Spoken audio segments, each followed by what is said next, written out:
అంటే నేను రాయలసీమకి ఎలక్షన్ క్యాంపెయిన్కి ఓన్లీ తిరుపతి వరకే వచ్చాను, ఒకసారి కలిగిరి దాకే వచ్చాను. ఆ తర్వాత రావడానికి నాకు అవకాశం దొరక్క నేను పవన్ కళ్యాణ్ గారి పిఠాపురం నియోజకవర్గంలో పనిచేయాల్సి వచ్చింది. అయితే చాలామంది ఇక్కడ చెప్పారండి, పెద్దిరెడ్డికి మేము చాలా భయపడతారండి మన వాళ్ళందరూ. చాలామంది కొంచెం మీరు జాగ్రత్త అని. పెద్దిరెడ్డి కదయా వాళ్ళ నాయకుడు జగన్మోహన్ రెడ్డి కదయా వాళ్ళ నాయన రాజశేఖర రెడ్డిగా భయపడలేదు. ఇక్కడ న్యాయంగా ధర్మంగా ముందుకెళ్లేటువంటి గొప్ప నాయకుడు పవన్ కళ్యాణ్ గారి నాయకత్వంలో పనిచేస్తున్న మాకు అలాంటి నాయకుడు నాయకత్వంలో ప్రయాణించే మాకు పెద్దిరెడ్డి కాదు కదా, ఏ సుబ్బారెడ్డి పిచ్చిరెడ్డి కూడా మాకు.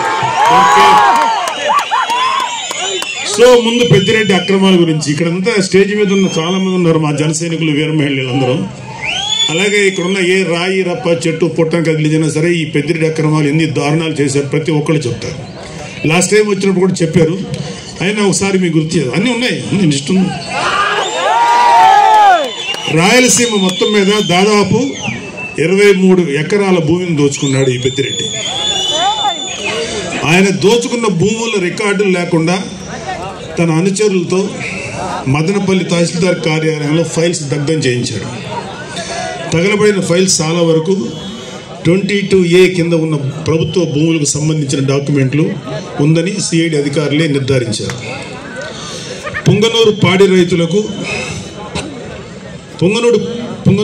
రైతులు నిలువున దోపిడీ చేస్తున్నారు. లీటర్ పాలకి కేవలం 20 రూపాయలు ఆయన నిర్ధారించి తన సొంత డైరీకి పాలు తరలించాలని పాడి రైతుల్ని బెదిరిస్తున్నారు. ఇప్పుడు కాదులే, ఒకప్పుడు మన ఎలక్షన్స్ వరకు. అలాగే మైనింగ్ మాఫియా తయారు చేసి నిబంధనలకు అనుగుణంగా మైనింగ్ చేసే వాళ్ళని, న్యాయంగా ధర్మంగా మైనింగ్ చేసే వాళ్ళని బెదిరించి వారి వ్యాపారాలు దోచుకున్నారు. పుంగనూరు, మదనపల్లి, తొంబళ్ళపల్లి కేంద్రంగా అక్రమ క్వారీలు, ఇసుక, గ్రావెల్ మాఫియా నడుపుతున్నారు. తిరుపతి మఠం భూములను ఆక్రమించుకున్నాడు.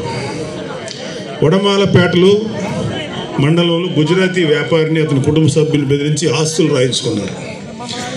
తిరుపతి నగరంలో చెరువులు ఆక్రమించారు. మద్యం అక్రమ దందా మొత్తం పెద్దిరెడ్డి రామచంద్రారెడ్డి కనుసంధంలోనే నడిచింది.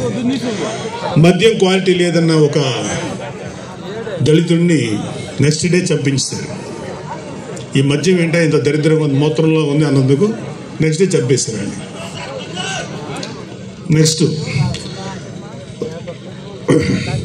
ఆయన కమిషన్ల కోసం, ఆయన కాంట్రాక్టుల కోసం ఆవులపల్లి రిజర్వాయర్ నిర్మాణాన్ని చేపట్టారు.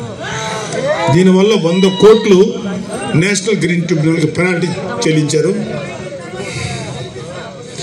పొంగనూరు నియోజకవర్గం పులిచెర్ల మండలం మంగళంపేటలో విలాసవంతమైన భవనం కోసం 70 ఎకరాల పైగా ఆక్రమించుకున్నారు. అటవీ శాఖ భూములు ఆక్రమించి మార్కెట్ యార్డ్ నిధులతో రోడ్లు వేసుకున్నాడు. మరొక ఎర్రచందనం అక్రమ రవాణా కోసం అడవుల్లో రోడ్లు వేయించుకున్నారు. అటవీ శాఖ మంత్రి పదవి అడ్డం పెట్టుకుని రాష్ట్ర వ్యాప్తంగా మైనింగ్ ద్వారా ఇసుక, మట్టి, కంకర, గ్రానైట్ తదితర ప్రకృతి సంపదలు దోచుకున్న అడవి దొంగ నువ్వు 2 లక్షల కోట్ల అక్రమాస్తులు కూడా పెట్టాడు. 2 లక్షల కోట్లు లెక్క పెట్టాలంటే ఎన్ని రూములు కావాలో అర్థం చేసుకోండి. ఆయన అక్రమాస్తుల విలువ మన రాష్ట్ర బడ్జెట్ 2 లక్షల కోట్లను దాటిపోయింది. మిమ్మల్ని గెలిపించిన అలాగే వైసీపీకి సరే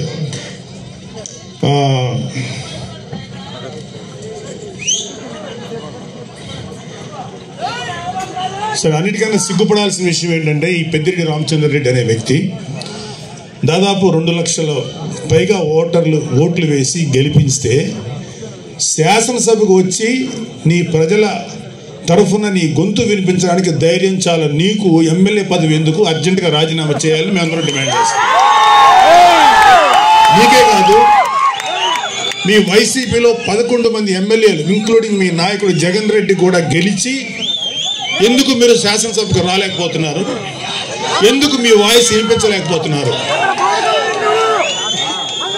భయం. అంటే మీరు అధికారంలో 150 సీట్లు వచ్చినప్పుడు నోటికి వచ్చినట్టు బిహేవ్ చేశారు, ప్రజల జీవితాలతో ఆడుకున్నారు. ఇక్కడ అతని బాధితులు ఇక్కడ ఇంకా ఉన్నారు. టైం లేక వాళ్ళతో మాట్లాడే అవకాశం మాకు లేదు, మాట్లాడించే అవకాశం రాలా. మీకు సిగ్గు, అభిమానం, ధైర్యం ఉంటే వచ్చి మీ గొంతు శాసనసభలో వినిపించండి. యూట్యూబ్లోను తర్వాత న్యూస్ ఛానల్స్లో మాట్లాడటం కాదు. ఇంక్లూడింగ్ జగన్ రెడ్డికి చెప్తున్నాం, వచ్చి నీ వాయిస్ శాసనసభలో వినిపించు. ఏమన్నా అంటే మాకు మైక్ ఇవ్వట్లేదు, మాకు మైక్ ఇవ్వలేదు. అరే మీరు వచ్చి మాట్లాడండి, ఆ మైక్ ఇస్తారు, అప్పుడుగా తెలుస్తుంది. అది రావడానికి, అది వచ్చి అసలు శాసనసభ చుట్టుపక్కల రావడానికి మీకు ధైర్యం సరిపోవట్లేదు. మొత్తం అధపాతాళం పడిపోయారు కదా, అందుకని భయం. రండి, మీరు అధపాతాళంలో ఉన్నారు కదా, అక్కడి నుంచి మాట్లాడండి, కనీసం వినపడద్దు మాకు. ఇంకోటి, ఒక వైసీపీ నాయకులు ఇంక్లూడింగ్ పెద్దిరెడ్డి రామచంద్రారెడ్డి ఎవరెవరి ఆస్తులైతే అడ్డగోలుగా కబ్జా చేశారో ఇవన్నీ కూడా బయటకు తీస్తాం. చాలామంది మన కార్యకర్తలు, కూటమి కార్యకర్తలందరికీ ఒక అసంతృప్తి ఉంది, వీళ్ళ మీద ఎవరి మీద చర్య తీసుకోలేదని. అందరి మీద చక్కగా చర్య తీసుకుంటాం. వచ్చి 8 నెలలు అయింది. ముందు ఈ 8 నెలలు 1 yearలో ప్రజల సంక్షేమం ముఖ్యం, వీళ్ళ మీద పగ తీర్చుకోవడం ముఖ్యం కాదు. అయితే వీళ్ళ యొక్క క్రైమ్ని ముందు చెప్పడం కంటే కూడా ప్రజల వెల్ఫేర్ కోసం ముందు వచ్చాం కాబట్టి ముందు ఆ జాగ్రత్తలు తీసుకుంటున్నాం. ఈవెన్చువల్గా జగన్ రెడ్డితో సహా, పెద్దిరెడ్డి రామచంద్రారెడ్డితో సహా అందరి మీద, మన కాకినాడ ద్వారంపూడితో సహా ప్రతి వాళ్ళ మీద చర్యలు తీసుకుంటాం. ఎవ్వడు లా నుంచి తప్పించుకోలేడు, చట్టం నుంచి ఎవ్వడు తప్పించుకోలేడు. ప్రతి వాడిని మెడబెట్టి లోపల తోస్తాం. గుర్తుపెట్టు. చివరగా ఒక చిన్న మాట, రైతు మీటర్ల పేరుతో 1500 కోట్లు విడుదల చేశారు, 1 మీటర్ బిగించలేదు. ఆ 1500 కోట్లు ఏమయ్యాయి? Mister Peddireddy, you have to answer. మీ పార్టీలో మీతో పాటు మైనింగ్ వ్యాపారం చేసిన బాలినేని శ్రీనివాసరెడ్డి షేర్లు లాక్కున్నది నిజమా కాదా? ఆన్సర్. గతంలో మీరు లిక్కర్ వ్యాపారంలో రాజ్ కసిరెడ్డితో కలిసి 50-50 షేర్ బిజినెస్ చేసింది నిజమా కాదా? మీ కుమారుడు మిథున్ రెడ్డి కుటుంబ సభ్యుల మీద అడ్డగోలు బ్రాండ్లతో మద్యం మాఫియా నడిపింది మీరు, నిజమా కాదా? ఎన్నికల సమయంలో ప్రజలను భయభ్రాంతులు గురి చేసి అక్రమంగా గెలిచిన మీరు ఈరోజు నియోజకవర్గంలో అడుగు పెట్టాలంటే భయపడిపోయే స్థితిలో ఉన్నారు, నిజమా కాదా? ధైర్యంగా వచ్చి శాసనసభలో మాట్లాడండి. మేము మాట్లాడే మాటలు. ఆయన ఈ మధ్యన ఉన్న ఒక మీటింగ్లో అన్నాడు, నెక్స్ట్ మళ్ళీ మేము వచ్చేసేసి జగన్ రెడ్డిని సీఎం చేసుకుంటాం. మా మీద ఎవరెవరైతే మా మీద దౌర్జన్యం చేశారు, వీళ్ళ మీద దౌర్జన్యం చేశామంట. వీళ్ళు చేసిన ఏదో పనులని బయట పెట్టి దాని గురించి మాట్లాడితే దౌర్జన్యంలా ఉంది. ఎవరెవరు చేస్తారో వాళ్ళందరి మీద తిరిగి మేము రిటార్చ్ ఇస్తాం, తిరిగి పగ తీర్చుకుంటాం అన్నారు. అరే అది రావడానికి ఇంకా 4 సంవత్సరాల 7 నెలలు, ఎలక్షన్ రావడానికి. మళ్ళీ వచ్చే ఎలక్షన్లో మీరు గెలవడానికి ఛాన్స్ లేదు కదా. ఇప్పుడు 11 వచ్చినాయి, 11లో ఈసారి సింగిల్ డిజిట్కి పడిపోవద్దని గ్యారంటీ ఏంటి? మీరేమన్నా రామరాజ్యాన్ని నడిపారా? మీరేమన్నా మహానుభావులుగా పరిపాలించారా? వెయిట్. సో మీరు కళ్ళగంట మానండి.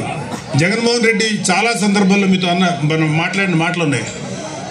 ఇక త్వరలోనే జమిలీ ఎలక్షన్స్ వచ్చేస్తాయి, మనం అధికారంలోకి వచ్చేస్తాం. ఇంత ఇల్యూషన్ అంటే ఒక రకమైన మానసిక దీనిలో సైకలాజికల్ సమస్యలతో ఉన్న మీకు ఎప్పుడో 4 సంవత్సరాల 7 నెలలు 3 నెలలు 4 నెలల తర్వాత వచ్చే ఎలక్షన్స్ అప్పుడే వచ్చేస్తాయని చెప్పి జనాలతోటి మైండ్ గేమ్ ఆడుతున్నారు. లేకపోతే మీ కార్యకర్తలను ఉన్న వాళ్ళని సేవ్ చేసుకోవడానికి ప్రయత్నిస్తున్నారు. అరే మీ పార్టీలో ఎంతమంది ఉంటారో ఇంకా తెలియదురా, అందరూ వచ్చేస్తారు, చాలా మంది బయటకు వచ్చేస్తారు. మీరు రైట్ హ్యాండ్ అని పేరు పెట్టిన విజయసాయి రెడ్డి బయటకు వచ్చారు, మిగతా వాళ్ళు రావడం పెద్ద లెక్కేం కాదు. సో 22 లక్షల మంది ప్రజలు 11 మంది ఎమ్మెల్యేలు ఎన్నుకుంటే ఆ 22